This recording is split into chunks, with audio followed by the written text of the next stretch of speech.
Salut à tous, bienvenue dans l'antre. On se retrouve aujourd'hui pour une overview un petit peu spéciale parce que je vais pas vous présenter une seule réplique, mais une nouvelle gamme qui sort chez Cybergun semaine 48, donc la semaine du 6 novembre me semble-t-il. Et cette gamme, c'est celle des Colt Railgun, c'est-à-dire sont des Colt 1911 qui sont bien modernisés. On va découvrir ça ensemble. Hop. Au passage, sont pas mal leurs petites mallettes là. Alors ce sont des échantillons commerciaux, ce qui fait que je n'ai pas le packaging définitif, je n'ai pas le contenu de la boîte complète. J'ai simplement un exemplaire de chaque modèle qui était déjà manipulé dont par une dame blonde. Hop, ça c'est des quoi avoir des soucis dans mon couple, voilà. Et cette gamme de Colt 1911 à rail a été développée cette fois-ci vraiment en partenariat avec Colt. C'est pas comme leur Colt Mark IV qu'ils avaient sorti l'année dernière, que vous aviez pu voir sur l'antre et qui avait engendré une vague de suicides chez Colt. Vous aurez le choix entre un modèle avec ici la glissière noire et polie, corps noir et plaquette bois verdâtre. Voilà. Bon, c'est peut-être du plastique, mais en tout cas c'est imitation bois verdâtre. A savoir que ce modèle-là, je ne l'ai pas trouvé chez Colt, mais bon, j'ai pas cherché non plus midi à 14 h. Par contre, j'ai trouvé celui-ci, donc qui est le modèle O1070RG, ça c'est sa référence chez Colt. Ensuite, le modèle O1070M45, que les aficionados de l'US Marine Corps adorent, parce que le M45 a été adopté par le corps des Marines. Et puis le modèle ici, 01980RG, donc qui est un modèle noir avec les plaquettes également en bois verdâtre. Je sors ça de la caisse pour qu'on y voit un peu plus clair et puis je vous les présente un par un.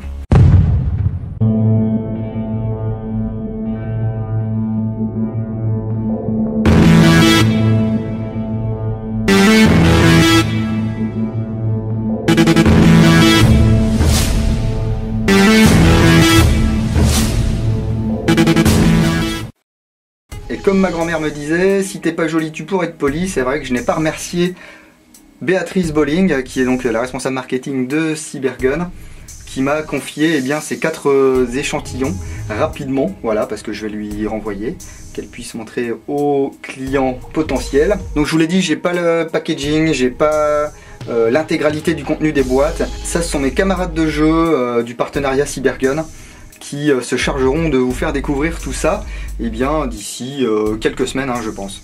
Alors la spécificité de ces Colt Railgun, bien entendu on a le rail Picatinny, alors vous pourrez le voir sur les photos, sur ces modèles là, ils ne correspondent pas tout à fait à ce qu'on peut trouver sur les modèles réels. Par contre sur le M45, ça correspond un petit peu plus. Un levier de sûreté qui est ambidextre. Voilà. Et ici vous allez avoir un petit point rouge. Bien entendu, elle ne peut se déclencher que si votre marteau est alarmé. Alors, il est alarmé en 3 mots, avec l'apostrophe. Pas alarmé, genre il s'alarme quoi. Autre spécificité, le marteau qui a un profil assez particulier, on vient de le voir. Il est creux, très sympa. Au niveau de la sûreté du grip, voilà, on peut voir un petit peu cette queue de castor. Il y a un petit bourrelet là qui va venir se placer dans votre paume, c'est assez confortable, ça c'est sympa aussi. Vous allez avoir une queue de détente, alors sur le modèle réel elle est en aluminium percé, ici ce sera pas de l'alu, ce sera de l'alliage. Au niveau du port d'éjection, voilà, on a pareil des petites spécificités. Alors on peut remarquer qu'il n'y a aucun marquage sur le canon externe, je trouve ça un petit peu dommage. Un petit 45 ACP ou quelque chose comme ça, ça aurait été sympa. Ensuite on peut voir qu'il y a des rainures sur l'avant et sur l'arrière de la glissière, voilà, ce qui va permettre de faire un petit CPS tranquillou. Bon, nous on s'en fout un petit peu en airsoft, mais voilà, si vous voulez driller un petit peu, vous pouvez faire vos CPS comme ça, au lieu de le faire comme ça. C'est vous qui voyez les gars. Et puis enfin, vous l'avez peut-être remarqué depuis le début de la vidéo, les organes de visée, voilà, qui sont un petit peu spécifiques. Ce sont des organes de visée style Novak. Donc 3 points. Ils sont assez sympas et puis la visée s'effectue de manière tout à fait naturelle. Donc celui-ci, finition donc avec les plaquettes. Ouais, c'est du plastique. plaquette verdâtre, imitation bois, bois vert. Hein. La glissière, on peut la voir, elle est quand même très très jolie. Hein. Poli sur le côté, noir sur le dessus. Et puis le corps noir. Alors on va avoir des marquages airsoft qui seront situés au niveau ici de la carcasse. Par contre voilà, au niveau de la glissière, on a les marquages qui sont corrects, qui sont ceux de chez Colt et qui sont gravés. Alors soit c'est fait au laser, soit c'est fait à la machine, je sais pas trop. Le cheval qui est pareil bien placé sur l'arrière de la glissière. Et puis le marquage Colt également fidèle au modèle réel. Voilà pour ce premier modèle. Ensuite vous avez celui qui est quasiment mon préféré, j'ai envie de dire. Donc c'est le modèle O1070 RG chez Colt. Donc là pareil, vous allez voir ici les marquages airsoft. Donc là on a une autre finition, donc vous aurez de la peinture grise sur le dessus et sur la carcasse, et puis également là une glissière polie, hein, avec toujours les marquages. Franchement du plus bel effet. Alors moi j'ai jamais eu de 1911. Pourquoi? Parce que ça va pas spécialement avec mes tenues, parce que voilà, je suis pas spécialement américanophile, mais je dois avouer que ces 4 modèles là, ils sont vraiment très très jolis. Alors on a des plaquettes aussi en plastique imitation bois, qui sont pas trop vilaines. J'ai l'impression qu'elles ressortent quand même plus classe sur la caméra, sur mon écran là, qu'elles sont en vrai. En vrai c'est vrai qu'elles font un peu plastique, même vu d'un peu loin sur la caméra, j'ai l'impression que ça se voit un petit peu moins. Et toujours, et bien ici notre queue de détente percée. Spécificité de ce modèle, on va voir un canon ici qui est fileté. Voilà. Sur les autres, ce n'est pas le cas. Voilà, je vous montre. Donc bon, voilà, pour les amoureux du silencieux, c'est pas mal. Troisième modèle ici, et bien tout de noir vêtu avec les plaquettes imitation bois verdâtre. Donc là c'est le modèle, je vous l'ai dit, hein, O1980 RG chez Colt. Alors les références Cybergun, vous les aurez à la fin de la vidéo avec les prix public conseillé lors de la sortie des répliques. Alors attention, prenez pas ça comme argent comptant, ça va peut-être aller à la baisse ou à la hausse, enfin pas non plus de dizaines d'euros, mais ce sont les prix conseillés pour l'instant, les prix publics conseillés. Voilà, je vais y arriver à lire ça. Voilà, donc ce modèle black avec les marquages un petit peu plus discrets, voilà, hein. Vous voyez comme la peinture a été appliquée par au-dessus. Si on peut voir que il y a eu déjà quelques petits chocs, hein. Ce sont des répliques échantillons, je vous l'ai dit, donc qui ont été manipulés un petit peu. Et là, on peut s'apercevoir sur cet exemplaire que eh bien, le fabricant s'est un petit peu chié sur les marquages, j'ai envie de dire. Voilà, ça a été recommencé 2 fois, donc il se chevauche un petit peu. Et toujours pas de 45 ACP sur le canon externe, c'est dommage. Il a de la gueule quand même, hein, celui-là. Et puis le dernier, voilà, celui qui aura peut-être le plus de succès, je vous l'ai dit tout à l'heure, hein, parce que il a été adopté par l'US Marine Corps, et bien c'est le M45. Alors celui-ci il a des marquages un petit peu en plus. On peut voir un petit peu les plaquettes à imitation, je sais pas, peau de serpent ou je sais pas trop, mais c'est sympa, ça fait un peu texan. Et puis ici vous aurez bien un code flash, voilà. Et de l'autre côté les marquages spécifiques du M45A1.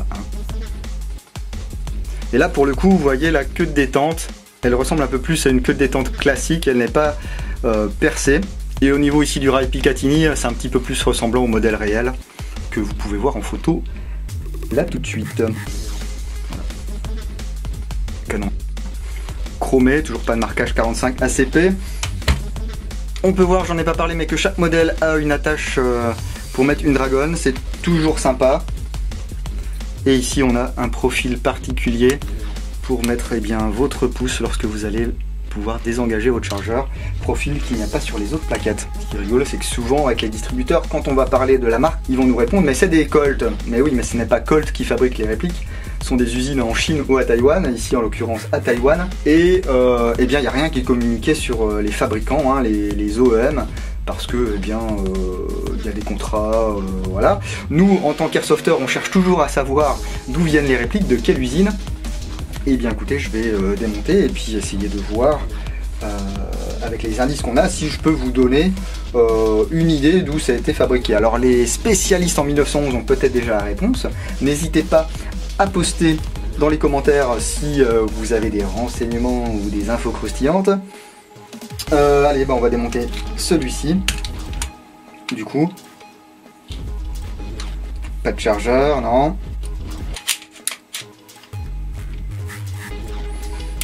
Hop. Bon.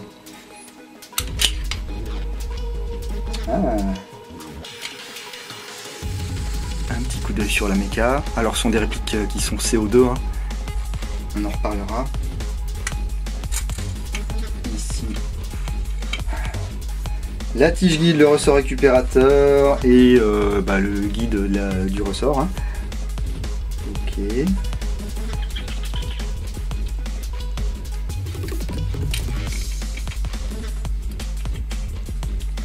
Ici. On enlève. Ah il y a un ressort, dis donc. Voilà. Le canon externe, canon interne, bloc up. Le nozzle. Nozzle renforcé, hein, pour le CO2.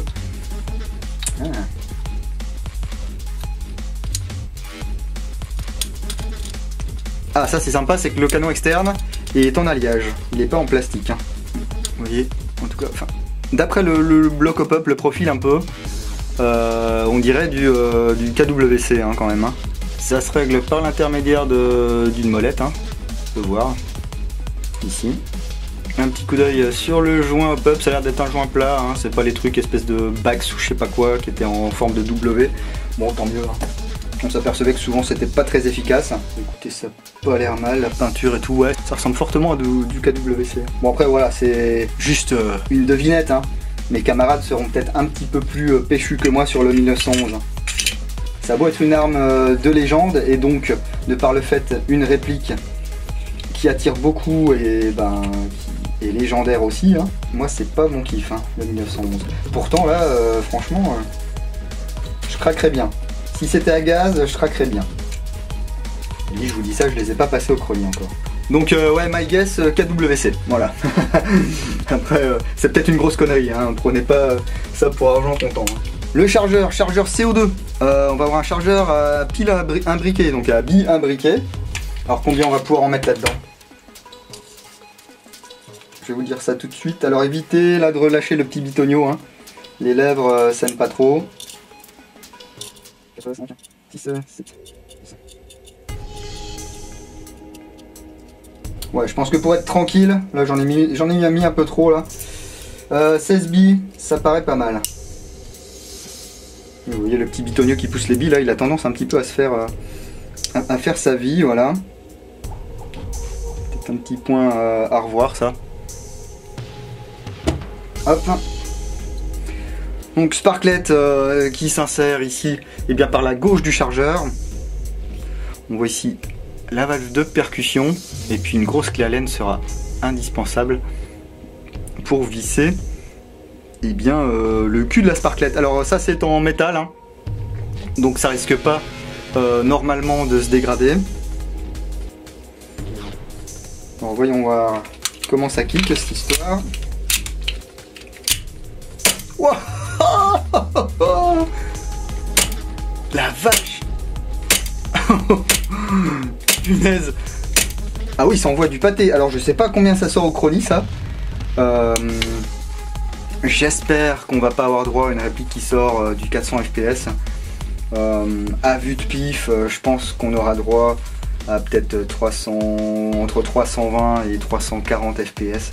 Disons que ça va être la limite haute pour un backup, hein, pour une réplique de points dont on va se servir normalement à très courte portée ou pour les passages de porte, hein. Au-delà, ça commence à piquer un petit peu. Alors je vous rassure, je vais quand même avoir le temps de prendre des photos, de vous faire une review sur l'antre, le blog, de faire également quelques tests de tir et puis un passage chrony.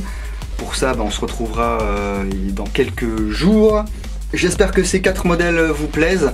Moi je dois avouer que je suis agréablement surpris, hein, après le Colt Mark IV qu'ils avaient sorti l'année dernière et qui était vraiment loin d'être une réussite, que ce soit au niveau de la fidélité de la reconstitution, c'était un Alcapa avec des marquages Colt, hein, fallait pas se leurrer. Là on commence à mettre le doigt un petit peu sur à quoi ça sert d'avoir une collaboration entre eh bien, un fabricant d'armes et puis un distributeur de répliques d'Airsoft. Hein. Les prix, j'avais dit que je vous les mettrais, je vous les mets maintenant, voilà. Donc vous voyez, c'est pas donné, hein, mais ça reste, on va dire, dans le tarif moyen d'une réplique de poing d'assez bonne qualité. Voilà. Par rapport au FNX qui est maintenant aux alentours des 225 €, là c'est une alternative un petit peu moins chère. Alors ce que j'aurais aimé moi, c'est qu'il y ait des chargeurs gaz aussi qui sortent. C'est peut-être compatible avec des chargeurs gaz KWC, hein. Malheureusement je n'en ai pas sous la main. Peut-être qu'un de mes camarades pourra vous montrer ça. Notamment Blaise39, je sais qu'il est passionné par les Colt 1911. Là il va être vraiment fou en voyant ça. Et puis je suis pas sûr qu'il puisse après choisir quel modèle il va s'acheter. Ça se trouve il va s'acheter les 4. Mais ouais franchement... moi je suis pas déçu, voilà, tant au niveau de l'aspect, la finition, alors c'est pas encore le top, hein, on a vu qu'il y avait des petits problèmes au niveau des marquages sur ce modèle tout à l'heure. Vu que c'est des échantillons, ce sont peut-être des problèmes qu'il n'y aura pas sur les modèles qui seront vendus en boutique.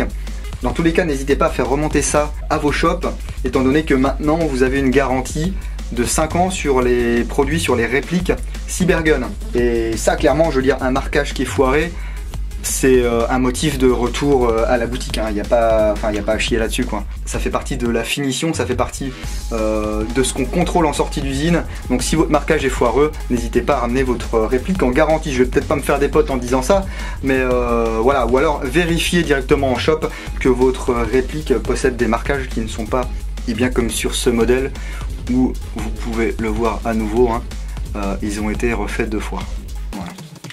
Voilà, j'ai assez blablaté sur ces Colts. Vous pouvez déjà vous faire une petite idée de ce qui va sortir eh bien d'ici une semaine ou 2. Moi, je vais les renvoyer chez Cybergun. Et puis, je vais vous dire à bientôt dans l'intro du dingo. Bise.